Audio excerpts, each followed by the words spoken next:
Saber Direito desta semana é sobre direito processual penal e tribunal do júri. O curso aborda o júri, o inquérito policial, recursos, plenário e muito mais. As aulas são com o professor Eduardo Araújo. Olá, meus amigos e minhas amigas. Voltamos aqui com a quarta aula sobre o Tribunal do Júri. Eu sou Eduardo Araújo, advogado criminalista, atual presidente da Comissão de Prerrogativas da Associação Brasileira dos Advogados Criminalistas, pelo Estado de Pernambuco. Vamos falar nessa quarta aula acerca da preparação para o plenário e do plenário propriamente dito, aquilo que acontece quando há o júri, a sessão plenária, os debates orais e tudo aquilo que pode e o que não pode acontecer quando daquele julgamento pelo Conselho de Sentença. Imperioso ressaltar que, desde o começo do nosso curso, estamos fazendo um estudo aprofundado, lá desde a primeira aula, sobre inquérito policial, de todos os elementos que poderão levar depois ao júri, ou seja, a pronúncia ou a impronúncia, ou desclassificação ou a absolvição sumária, conforme estudamos na última aula, e dando uma visão daquilo que pode acontecer até chegar o momento de fazer o júri. Então, percebam que todas as nossas aulas, até o presente momento, foram direcionadas para todos os procedimentos que circundam o procedimento do júri. O júri, aí, vai ser a cereja do bolo, né? Se bem que estudaremos também que o júri poderá ser atacado via recurso cabível, tanto para que aquele plenário seja cassado, para que aquela decisão seja cassada. Por exemplo, quando o julgamento dos jurados é diferente da prova dos autos, e aí o tribunal poderá cassar aquela decisão, acabar com aquela decisão e determinar a feitura de um novo júri, mas ainda assim, ao momento do plenário, é aquele momento que vai encerrar essa segunda fase do procedimento do tribunal do júri. Na última aula vimos que essa decisão de pronúncia, de impronúncia, da declaração aí, da absolvição sumária do acusado neste procedimento, ou até a desclassificação desse crime para um outro crime, e aí desloca-se a competência. Já vimos por quê? Porque o tribunal do júri só tem competência para julgar aqueles crimes dolosos contra a vida. E aí vimos desde a primeira aula que tratam-se de 4 crimes dolosos pela vida. Então, se não tem mais a competência para julgamento pela desclassificação, deverá o juiz remeter os autos ao juiz competente para aquele julgamento. Isso é tranquilo, beleza. E essas decisões vão encerrar a primeira fase do procedimento do tribunal do júri. Estudamos isso na última aula. Então, transpassada essa parte, e aí vimos a parte do recurso cabível dessas primeiras decisões e dessa primeira fase do tribunal do júri, desse procedimento que desemboca no tribunal do júri, ou não, né? Mas para os nossos exemplos do tribunal do júri, então, a partir de agora, veremos a segunda fase do procedimento, quando está tudo pronto para a realização do plenário, de um pouco antes do plenário até a sua realização e até depois também, inclusive, tema da nossa quinta aula, né? Então, voltando aqui para a nossa quarta aula, feito todas essas considerações acerca do galgar processual, desde o inquérito policial, passando pelo procedimento da instrução criminal em si e até a decisão de pronúncia, tá? Para ir a júri é necessário que tenha havido uma decisão de pronúncia devidamente fundamentada e que deve indicar e somente indícios de materialidade e de suposta autoria em relação àquela pessoa que está sendo acusada de ter cometido aquele delito e, sendo assim um delito de competência de julgamento pelos juízes leigos, ou seja, pelos jurados, o Conselho de Sentença, passa-se a, depois de se atacada por recurso e transitar de julgado esse recurso, melhor dizendo, permanecendo essa decisão de pronúncia, a preparação para o julgamento pelo plenário, ok? Quando maduro este procedimento para o julgamento, após apresentadas as alegações finais, após esta decisão de pronúncia não ser mais objeto de ataque sobre nenhum recurso, ou seja, transitada em julgado essa decisão de pronúncia, o juiz intima o Ministério Público, o assistente de acusação, quando houver, e exatamente nessa ordem, e a defesa, para que diga, no prazo de 3 dias úteis, quais provas pretende produzir em plenário. Importante dizer que, nesse momento, é um momento oportuno para que se apresente as testemunhas que se quer ouvir no plenário.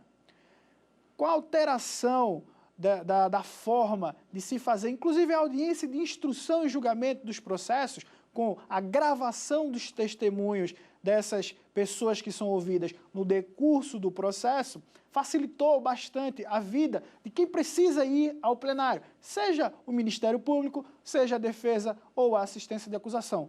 Porque esta alteração legislativa trazida pela reforminha do Código de Processo Penal do ano de 2008, traz a possibilidade da utilização desses meios, dessas mídias de exibição no plenário do júri.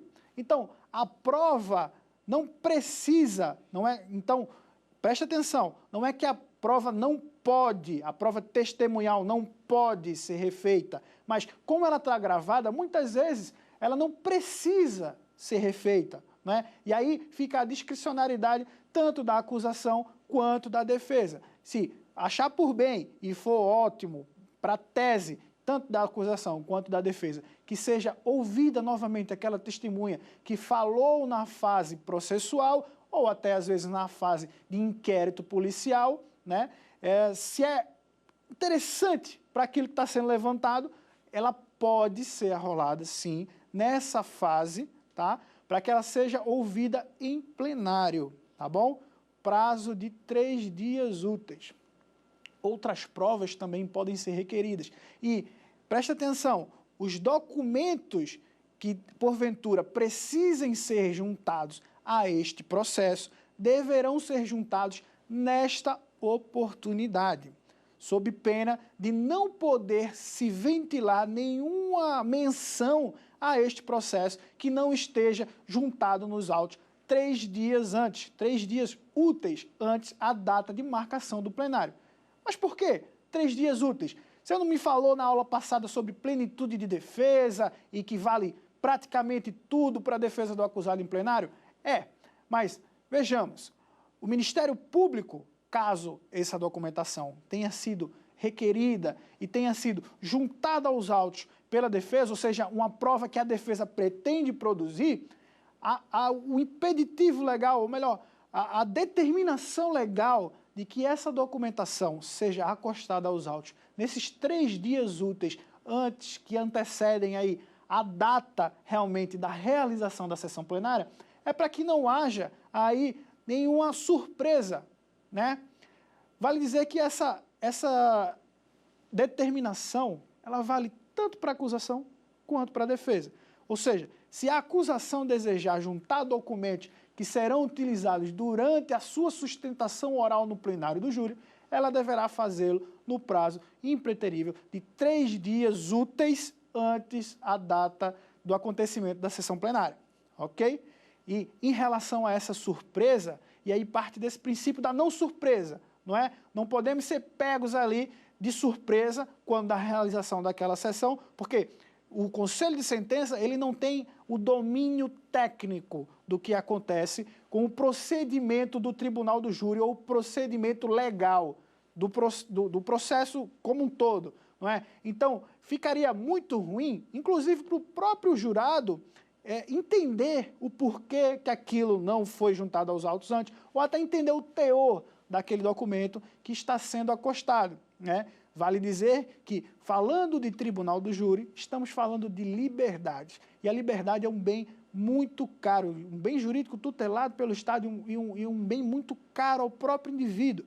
Então, nada que, porventura, possa prejudicar a sua defesa poderá ser admitido no plenário. De igual forma, para a acusação também não é interessante ser pega de surpresa.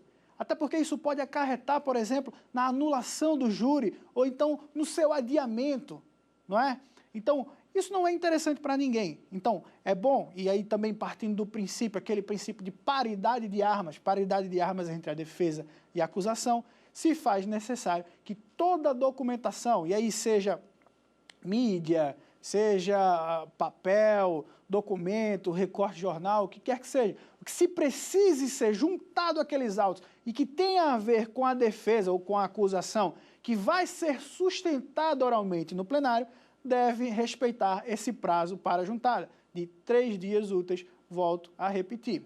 Ok, ultrapassada essa fase, marcar-se-á a data da sessão plenária. E aí é onde tudo acontece. Naquele dia é onde as defesas, a acusação, a assistência da acusação vai defender o porquê daquilo que acha que deve ser o resultado do júri.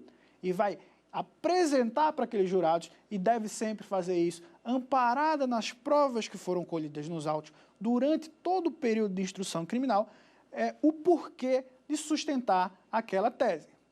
Ora, gostaria de ressaltar que não há impeditivo legal nenhum para que, durante o decorrer daquela sessão plenária, seja modificada não a acusação, mas o pedido. O pedido pode ser modificado. Como assim?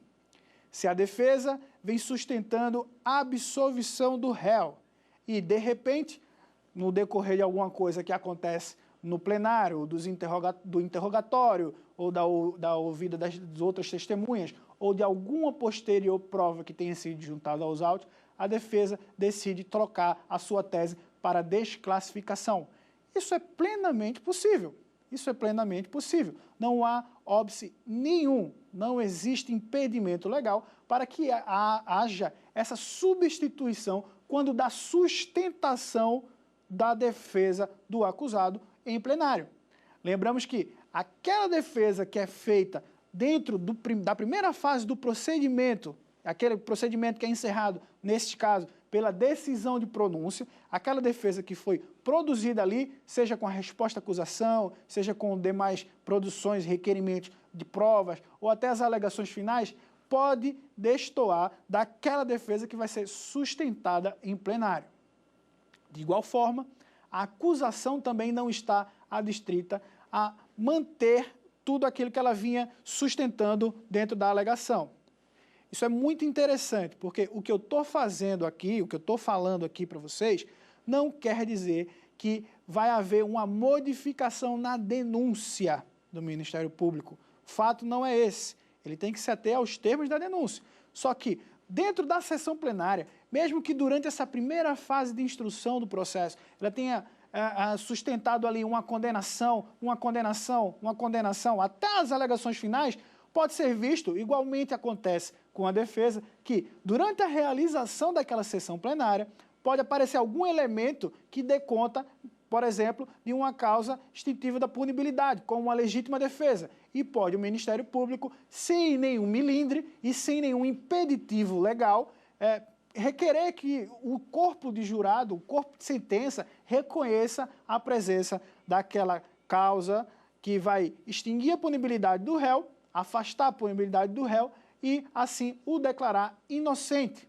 Do mesmo modo, a desclassificação do delito pode ser requerido lá pelo promotor e pela defesa também, como já visto, essa desclassificação, fugindo a tudo aquilo que vinha sendo sustentado pela própria acusação durante toda a primeira fase de instrução criminal do processo, inclusive nas alegações finais, em que esta alegação final pode ter requerido a condenação daquele acusado nos termos da denúncia e lá o promotor, verificando essa causa de extinção dessa punibilidade ou de desclassificação, requerer que o corpo de sentença reconheça e julgue desta maneira, ok?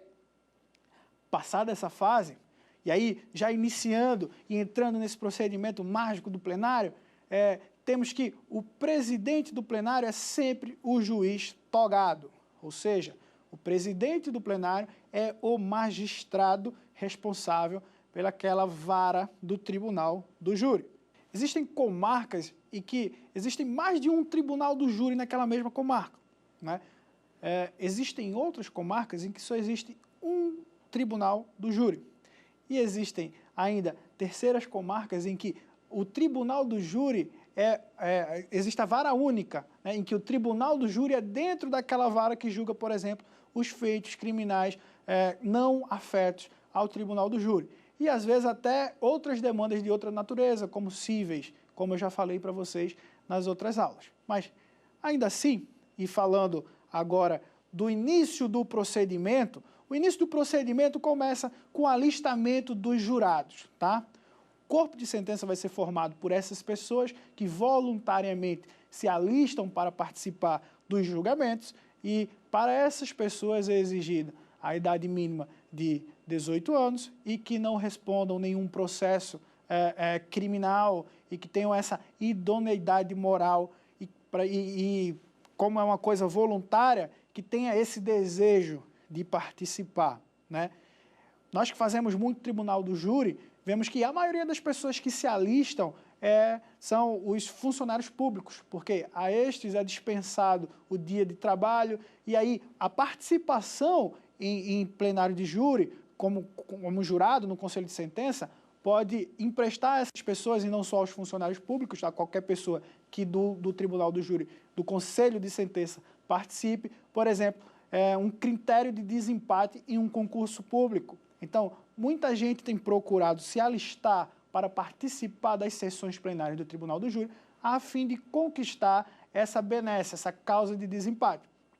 Ora, não enxergo isso como um problema, mas ter uma pessoa que está ali participando daquele procedimento tão importante somente para ganhar uma vantagem num concurso público, talvez seja um caso de se pensar este procedimento, se repensar este procedimento. Mas o fato é que o que temos hoje é isso.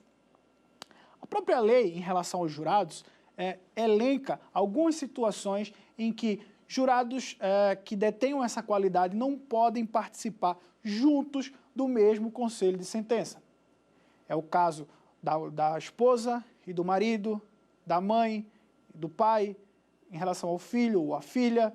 Então, a lei já prevendo essa questão, porque, vocês lembram, a gente falou sobre princípios constitucionais afeto ao tribunal dos júris. E um dos princípios que a gente fez questão de bater e de esmiuçar aqui para vocês é aquela questão da incomunicabilidade dos jurados, o sigilo das votações. Então, talvez ficasse muito complicado manter esse sigilo das votações quando essas pessoas que têm esse grau de ligação, que têm esses laços, nesses exemplos que eu citei, esses laços familiares, sanguíneos, talvez fosse muito difícil manter essas pessoas afastadas da violação a esse sigilo dessas votações, a essa incomunicabilidade entre os participantes. Então, visando que isso não acontecesse, o legislador constituinte afastou a possibilidade dessas pessoas participarem do mesmo conselho de sentença como jurados. Agora, isso não impede, por exemplo, que em uma comarca em que exista mais de um tribunal do júri, marido e mulher se alistem para participar como jurados, desde que cada um se aliste para esta participação em um tribunal diferente do outro. Ou, se no mesmo tribunal, no caso daqueles que existem somente uma vara do júri, não participem do mesmo conselho de sentença. O conselho de sentença é aquela formação dos 7 jurados que participarão daquele julgamento e serão, por lógica, os responsáveis por proferir a decisão da qual se chegará no final do procedimento do plenário, diante da votação em sala secreta, com as cédulas pré-estabelecidas e respondendo aos quesitos pré-estabelecidos, como veremos mais para frente. Pois bem, dito isto, passemos a analisar essas questões acerca do sorteio dos jurados. Antes disso, eu gostaria de fazer uma indicação de leitura para os senhores acerca desses julgamentos em plenário de júri. Bom, como eu falei, os julgamentos no plenário de júri são coisas que chamam muita atenção, a retórica, a oratória e coisas que vão até além daquilo que é procedimento, além daquilo que é direito. Não custa lembrar que o conselho de sentença geralmente é formado por pessoas que não têm o domínio da técnica do direito. Então, é muito importante saber e conhecer de várias outras questões, que não somente do direito e do processo, claro, isso é muito importante, mas não só sobre isso, para que você possa levar a sua mensagem, levar aquilo que você quer dizer àquela pessoa que vai julgar a demanda. Então, para isso, e exemplificando tudo isso que eu estou falando, eu gostaria de fazer a indicação da leitura deste livro aqui, Crimes e Julgamentos Famosos, do Cretela Júnior aqui. Nesse livro aqui, vocês vão poder ter acesso a vários e vários julgamentos interessantíssimos dos quais ele participou. E ele narra aqui para vocês vários e vários desses julgamentos. Vocês vão poder perceber que nem sempre somente o direito e levantar esse direito lá no nosso momento de fala vai fazer com que o teu cliente seja absolvido ou que a tua tese seja acolhida.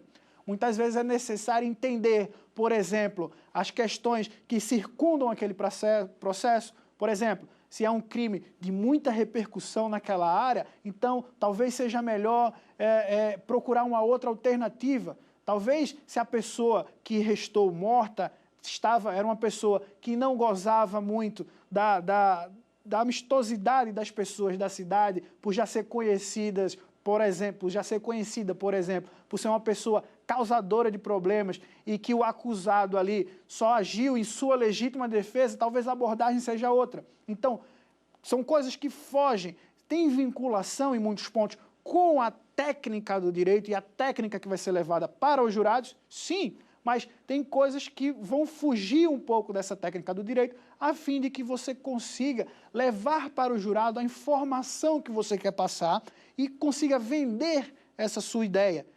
Porque não adianta você ter a melhor tese, você ter a melhor estratégia, se você não consegue colocar ela de uma maneira didática para aquela pessoa que vai julgar. Porque, no final das contas, é o jurado quem vai proferir aquela decisão, se condena ou se absolve o teu cliente, ou se concorda ou se não concorda com a tua tese, com a tese apresentada. Então, é muito interessante a leitura desse livro, recomendo a leitura desse livro para que vocês possam ter acesso a essa outra visão, que não somente a visão processual do procedimento do júri e do direito material em si, tá bom? Então, dito isso, passemos agora à análise do corpo de sentença, dos jurados. Ora, como eu já adiantei para os senhores, é necessário que se tenha 7 jurados. São escolhidos 7 jurados para compor o conselho de sentença. Por que o número 7? Porque, como os senhores já perceberam, o número 7 é um número ímpar. E o número ímpar não comporta empate. Então, não há como haver um empate no julgamento do tribunal do júri. Por que não pode haver um empate? Porque se houvesse um empate, seria necessário que o juiz togado, o magistrado, proferisse o chamado e o popularmente chamado voto de Minerva. Se ele assim o fizesse, ele estaria indo de encontro ao preceito constitucional da soberania dos vereditos no conselho de sentença, ok? Como vimos lá na nossa outra aula, é também princípio constitucional que os votos proferidos pelo conselho de sentença sejam soberanos. Até porque, lá no artigo 5º, e aí volto para ele, artigo 5º, inciso 38 da Constituição Federal, elenca que é de responsabilidade, é de competência daquele conselho de sentença formar aí a decisão acerca daquele julgamento submetido ao plenário do júri. Então, não poderia e não seria lógico e nem muito menos constitucional que houvesse um número ímpar, um número par, melhor dizendo, de julgadores leigos no conselho de sentença para evitar que o magistrado tivesse que proferir o voto de desempate, ok? Em relação ainda a essa questão de sorteio de jurado, é bom que se diga que 7 pessoas precisam compor esse conselho de sentença, como já foi dito. Só que a defesa, quando do sorteio, que o sorteio é feito, é realizado pelo juiz, pelo magistrado. O magistrado é o presidente. O magistrado ele não está ali para dizer se absolve ou se condena o réu, mas ele tem muita importância durante a feitura daquele tribunal do júri, daquele procedimento, daquele ato do tribunal do júri.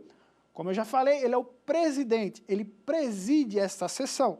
E como presidente da sessão, ele tem que velar para que esta sessão caminhe dentro dos conformes, caminhe dentro daquilo que de fato deveria acontecer.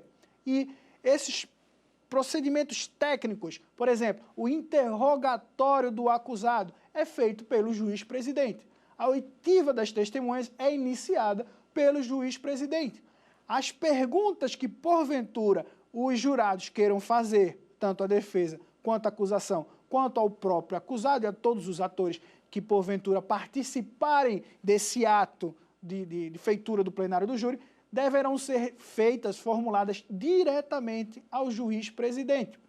O juiz-presidente também deverá observar e manter e zelar para que continue com a tranquilidade dentro do plenário, seja em relação à plateia, podendo, inclusive, por ter neste procedimento este poder de polícia, determinar a prisão, inclusive, dos desobedientes, quanto no plenário, na parte em que há os debates. São teses conflitantes, muitas vezes, e como teses conflitantes que são, às vezes os ânimos ficam um pouco acalorados entre acusação, defesa e, às vezes, a assistência de acusação. Então, o juiz ele está ali para manter a tranquilidade dos trabalhos. E ele deve zelar, inclusive, por imposição legal, de que os trabalhos se executem com tranquilidade, ok? Essas são umas das responsabilidades desse juiz-presidente quando da realização da sessão plenária. Então, vamos aproveitar esse momento, inclusive, para chamar o nosso primeiro quiz da aula de hoje. Quiz na tela.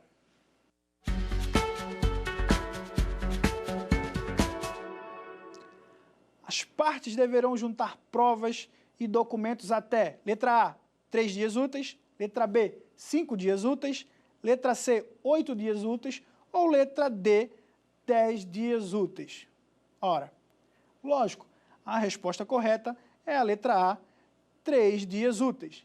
E vimos, inclusive, quando estávamos debatendo essa fase inicial, essa fase pré-júri, que por imposição legal, as partes, e aí Ministério Público, Defesa e Assistência de Acusação, terão até 3 dias úteis para juntar essa documentação. Então, quem aprendeu isso, respondeu esse questionamento, esse nosso quiz, de uma maneira muito tranquila. 3 dias úteis, ok? Fechado. Vamos voltar aqui para a questão dos jurados. Os jurados eles deverão comparecer no dia marcado para a realização da sessão plenária e daí serão sorteados pelo juiz-presidente, como eu já falei, que é quem tem competência para proceder com o sorteio desses jurados. O sorteio também é feito de uma forma secreta. Todos os nomes são colocados dentro da urna após a verificação da quantidade e de quem são os jurados presentes, e daí o juiz vai puxando nome por nome e perguntando se a defesa e se a acusação tem algum problema em relação àquele jurado ou quer dispensá-lo por qualquer outro motivo. Eu gostaria de antecipar que a defesa ela pode fazer 3 dispensas imotivadas. Da mesma forma, o Ministério Público também pode fazer 3 dispensas imotivadas. E o que são as dispensas imotivadas? Como o próprio nome já diz, é aquela da qual eu não preciso, enquanto advogado, e o Ministério Público também não precisa, fazer nenhum tipo de ressalva ou fundamentação daquela decisão de recusa, ok? É imperioso ressaltar aqui que o juiz não pode recusar testemunha, até porque ele não vai ser parte ali daquele procedimento que se desenrolará durante a sessão plenária, ok? Há a possibilidade ainda de fazer mais dispensas do que essas 3 imotivadas, só que aí elas precisarão ser motivadas, ou seja, precisará de fundamento para que tanto a defesa quanto o Ministério Público dispense aquela testemunha que foi sorteada, desde que já tenha estourado as suas 3 dispensas, né? Fala-se um número mínimo de 15 participantes para o sorteio, visando todas essas questões de dispensa ou não dispensa daquela pessoa que está participando do sorteio para compor o conselho de sentença daquele júri. Então, conselho de sentença formado, vamos passar a parte dos debates. E antes da gente adentrar aqui na parte dos debates, eu gostaria de chamar o segundo quiz de hoje. Roda lá.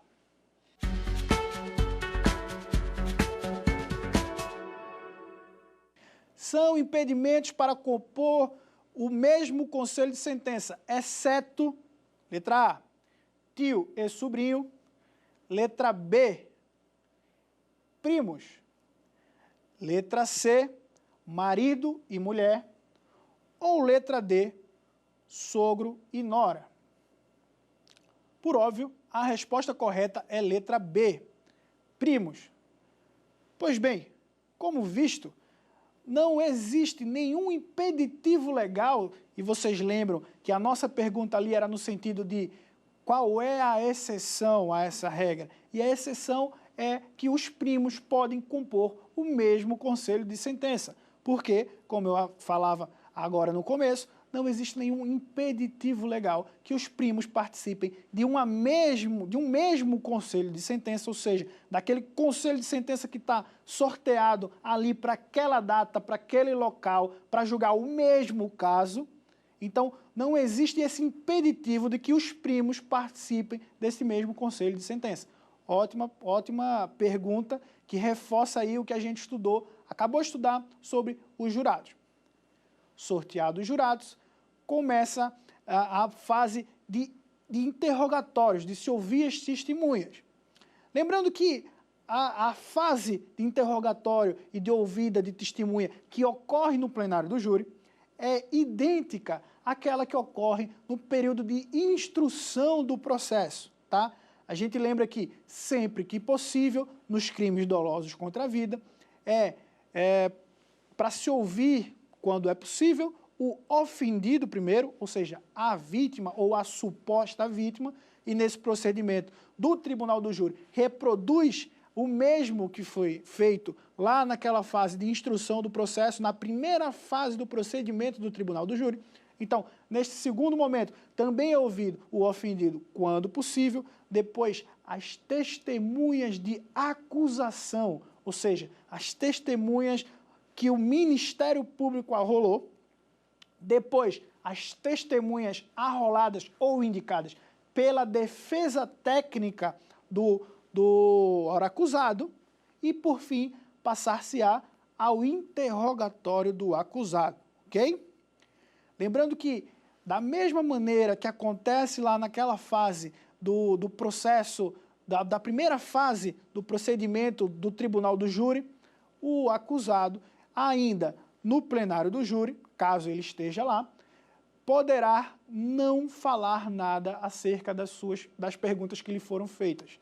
Ou seja, ele poderá manter o seu silêncio por ser direito constitucional deste acusado, sem que isso seja interpretado em seu desfavor. Isso decorre, como inclusive já vimos, de um preceito constitucional de vedação à autoincriminação. Então, se ele não quiser falar para não prejudicar a sua situação no processo, ele pode, sem que isso seja interpretado em seu desfavor.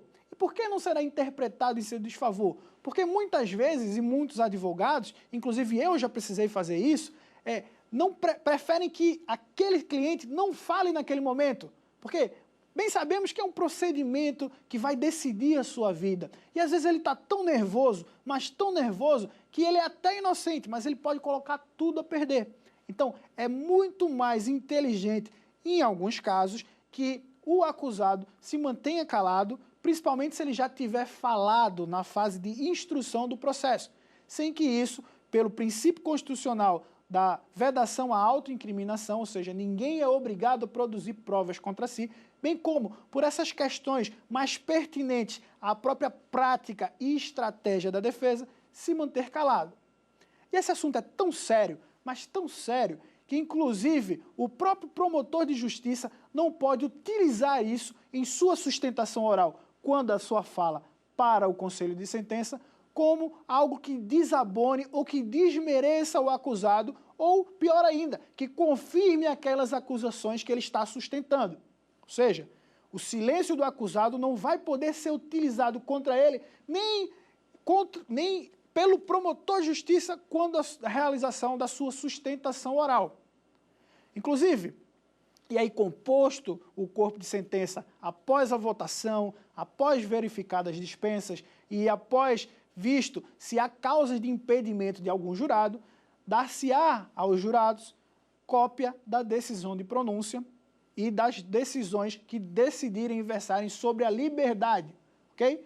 Por isso, e aí vocês lembram, quando a gente falou lá de pronúncia na outra aula, que é tão importante que a decisão que pronunciou o réu traga somente os elementos e os indícios pelo qual o magistrado formou aquela convicção sumária de que existem os indícios de materialidade e de autoria em relação àquele acusado, não podendo esta mesma decisão de pronúncia trazer nenhum juízo de valor ou algo que indique uma possível participação ou não participação, tanto para a absolvição quanto para a condenação daquele réu, ok? Vale lembrar também que é causa de nulidade absoluta se defesa ou acusação citarem os termos da decisão de pronúncia como forma de elevarem as suas teses, seja a tese defensiva, seja a tese de acusação. Isso é a própria lei que elenca, tá? Não é possível citar a decisão de pronúncia quando da sustentação oral, seja da defesa ou seja da acusação, em plenário, sob pena de nulidade absoluta do ato, ok? Mas, na próxima aula, falaremos de nulidade e veremos como é que essas nulidades se desenrolam dentro desse procedimento de júri e vai ser bem bacana analisar essas nulidades com os senhores. Mas, como a gente já está passando para essa fase aí da oratória e dos debates orais, eu gostaria de fazer mais uma indicação de livro aqui, tá? O livro aqui do Reinaldo Polito sobre oratória, né? É muito interessante, e aí eu venho falando nisso, e percebam que são questões que fogem até o próprio procedimento do direito, seja do direito material, seja do direito processual. Então, são coisas que circundam o direito e que estão dentro e presentes no tribunal do júri, e a oratória é uma delas. Então, não tem como acabar, não tem como levar aquele conselho de sentença, por mais que você entenda da técnica, da prática e do processo, porque é obrigação das pessoas que estão envolvidas com aquele procedimento, de que elas entendam do processo, entendam da lei e já se presume que isso é uma coisa que acontece, mas tem que entender também do veículo. A voz do advogado, do promotor, é o veículo pelo qual ele vai transportar aquela informação a quem ele deseja atingir, para que ele possa também atingir, consequentemente, o fim perseguido, seja da absolvição, da desclassificação ou de qualquer outra questão que ele alegue como forma defensiva. De igual forma, isso acontece também para o promotor. Então, é muito importante saber sobre oratória, saber como se desenvolver diante de um conselho de sentença e saber o que fazer e o que não fazer, quais técnicas utilizar para poder levar aquela mensagem a quem precisa ouvi-la, ok? Então, deixo a indicação deste livro aqui para que vocês possam analisar e se aprofundar também nesse tema. Passada essa fase do interrogatório do réu, da oitiva das testemunhas e de todas as outras provas que podem ser exibidas, e aí eu volto a lembrar os senhores que depois da reforma do Código de 2008, o Código de Processo Penal, possibilitou-se que os recursos telemáticos e as mídias audiovisuais pudessem ser alvo de exibição no plenário, o que facilitou e tornou, inclusive, o procedimento mais célere. Essa reforma do Código de Processo Penal de 2008 trouxe, inclusive, outras questões muito benéficas para a própria realização da sessão plenária, tornando também, contribuindo também com essa celeridade. Uma delas é a questão da própria defesa e da própria acusação poder fazer perguntas, formular as perguntas diretamente para a testemunha, diretamente para o ofendido, a vítima, quando possível, e para o acusado. Antigamente o procedimento era a triangulação da pergunta. O advogado perguntava para o juiz repetia a pergunta para o acusado, e aí sim ele respondia. Hoje não, hoje se pergunta direto. Isso é muito bom, torna esse ato, essa solenidade da realização da sessão plenária muito mais célere, o que é bom para todo mundo, inclusive para os próprios jurados, porque às vezes é muita informação para se colher, assim, às vezes um processo que o promotor, o advogado trabalhou por anos e tem que empurrar tudo para aqueles 7 jurados ali em algumas horas. Então, é muita informação para pouco tempo. Então, esses procedimentos visaram acabar com esse formalismo, no meu entender, desnecessário do procedimento. Uma outra alteração também trazida por essa reforma e que é muito importante e que inclusive já comentamos dela na fase de instrução do processo e que acompanha a realização da sessão plenária, é essa questão de se ouvir o acusado ao final de todas as outras, da ouvida de todas as outras testemunhas, ok? Isso possibilita que ele esclareça todos os pontos que porventura possam ser levantados pelas pessoas que irão falar, seja pela possível vítima, pela suposta vítima, seja pelas testemunhas de defesa ou pelas próprias testemunhas de acusação, ok? Então, isso é uma conquista da garantia da lisura do procedimento e da plenitude de defesa. Olha lá aí de novo, princípio constitucional da plenitude de defesa no plenário do júri. Isso possibilita que que essa plenitude seja possível dentro daquele procedimento, ok?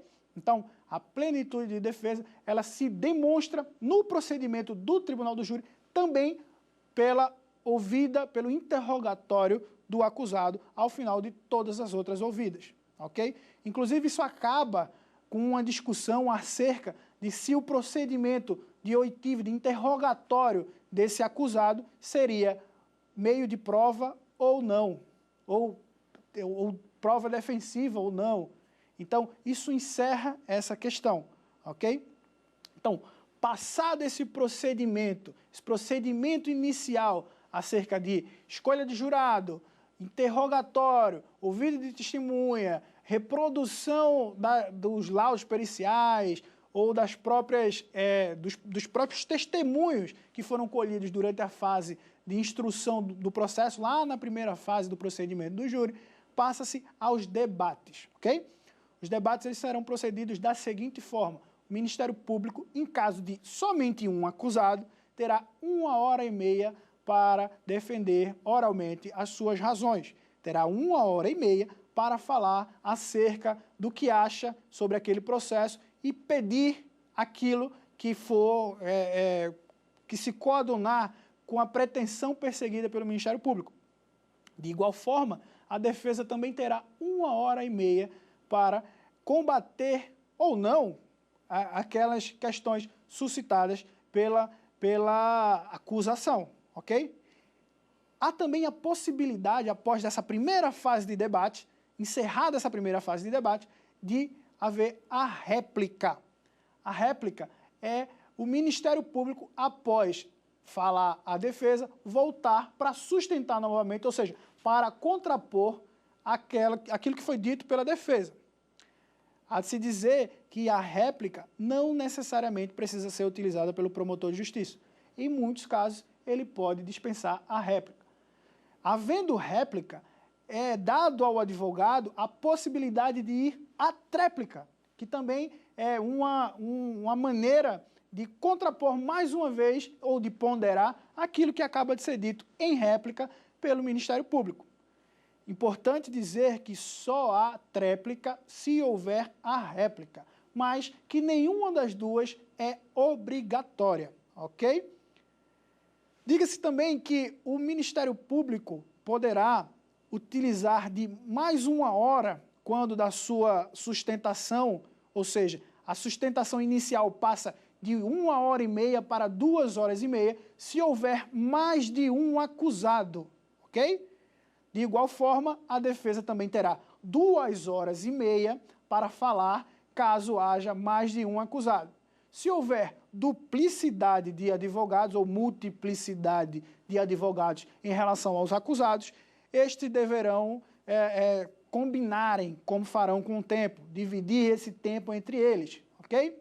Então, como também existe essa previsão para a réplica do promotor, em caso de havendo mais de um acusado, a regra é a mesma, é acrescida 1 hora a mais naquela fala do promotor na réplica, que passa de 1 hora para 2 horas.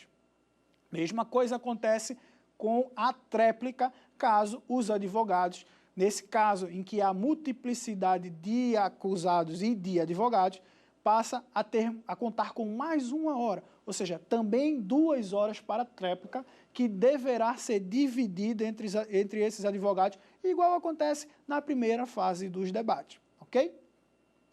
Encerrados esses debates, passa-se a votação, ok? Existem os quesitos obrigatórios dessa votação. Os 3 primeiros quesitos, os jurados votarão acerca de, e aí eles de novo, se existem indícios de materialidade, esse é o primeiro quesito, os jurados vão votar acerca de se ficou comprovado ou não a materialidade daquele crime, ou seja, se o crime de fato ocorreu, se existe comprovação de que aquele crime ocorreu. Votarão no segundo quesito acerca da autoria, ou seja, se é aquela pessoa que está sendo acusada quem de fato cometeu aquele crime. Tá? O segundo quesito versa acerca da autoria. E aí vocês vejam como as coisas têm ligação. A decisão de pronúncia só pode versar acerca desses 2 pontos. E esses 2 pontos são os primeiros 2 quesitos votados pelos jurados. Os jurados, em sala secreta e na presença do juiz, do promotor, do advogado e, quando houver, da assistência de acusação, bem como dos oficiais de justiça que trabalharão ali para recolher o voto, proferirão esse voto de maneira a colocar as cédulas dentro das urnas. As cédulas contêm a resposta sim e a resposta não. Deverão colocar dentro das urnas e o voto que sobrar é descartado na urna de descarte ou de refúgio, como queiram chamar, ok? Passa-se então a terceira, em caso das 2 respostas anteriores serem positivas, passa-se a terceira, o terceiro quesito, que é o quesito da absolvição. Se há o quesito da absolvição e os tribunais superiores já entenderam que o quesito genérico da absolvição ele é obrigatório, ou seja, ele tem que constar do pedido, até porque vocês lembram que, de acordo com aquele princípio constitucional de soberania dos vereditos e soberania do conselho de sentença, mesmo que o próprio acusado se diga perante os jurados culpado, os jurados poderão absolvê-los. E existem as causas de absolvição, por exemplo, por clemência. Se os jurados entenderem que tudo aquilo que já aconteceu na vida daquele acusado em relação a esse crime e foi uma coisa que destruiu a vida dele, isso é só um exemplo, eles poderão avocar essa questão da clemência para absolver o acusado, ainda que ele diga que é, de fato, o autor do fato, ou seja, que cometeu aquele crime. Ou seja, então, ultrapassado esse terceiro quesito, ou seja, visto que aquele terceiro quesito que versa sobre a absolvição, se ele for considerado culpado, poderá continuar a votação para os demais quesitos. Se ele for considerado inocente, a votação acaba neste exato momento. Se o acusado for considerado culpado, e aí vai precisar olhar o caso concreto, para saber se a denúncia do Ministério Público e a decisão de pronúncia seguiu no sentido de ser o crime qualificado. Se a imputação é de crime qualificado, nesse momento serão votadas as qualificadoras do crime. Para daí o tribunal, o conselho de sentença, resolver se acolhe ou se não acolhe as qualificadoras constantes da decisão de pronúncia, ok? Passarão também ao quinto quesito, onde será visto as causas de aumento e de diminuição da pena, que também serão aplicadas depois, posteriormente, pelo juiz togado, quando ele for proferir essa sentença, ok? Dito isso, encerrado o período de votação dos jurados, eu vou fazer uma pausa para chamar o terceiro quiz aqui. Por favor.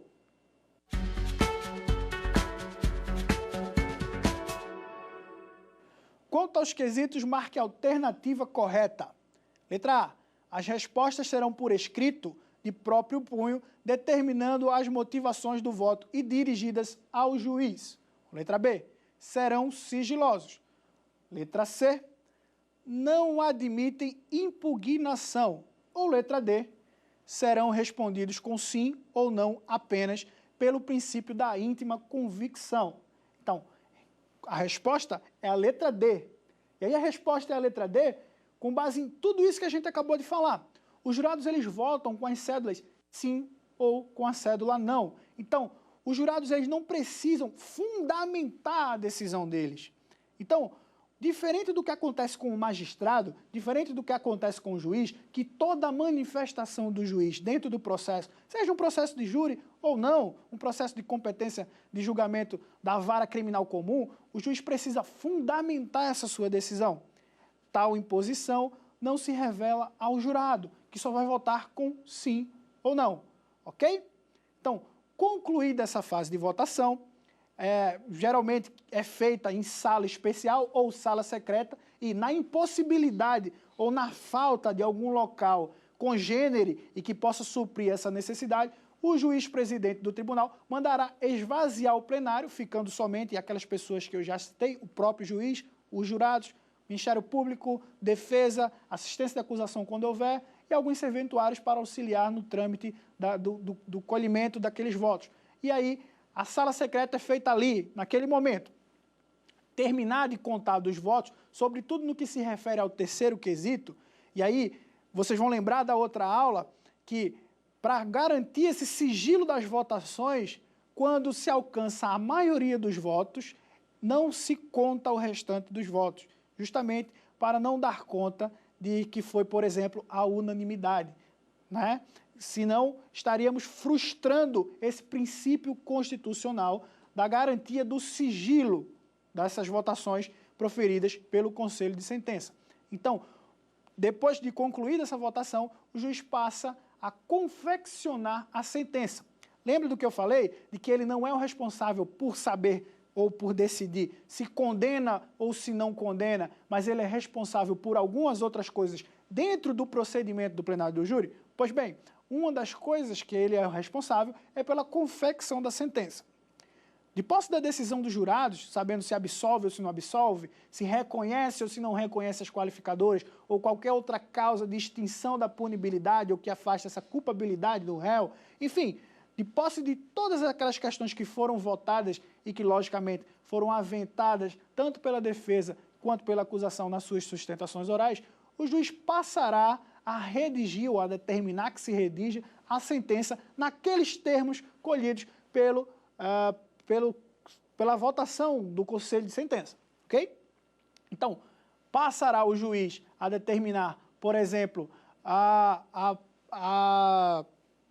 o quanto da pena, o regime da pena, o regime inicial da pena e todas as outras questões que se seguem relativas à questão do tribunal do júri e da sua sentença. Então, concluindo mais essa aula, gostaria de convidá-los para a nossa última aula sobre o tribunal do júri. Eu sou Eduardo Araújo, advogado criminalista, e eu aguardo vocês na próxima aula.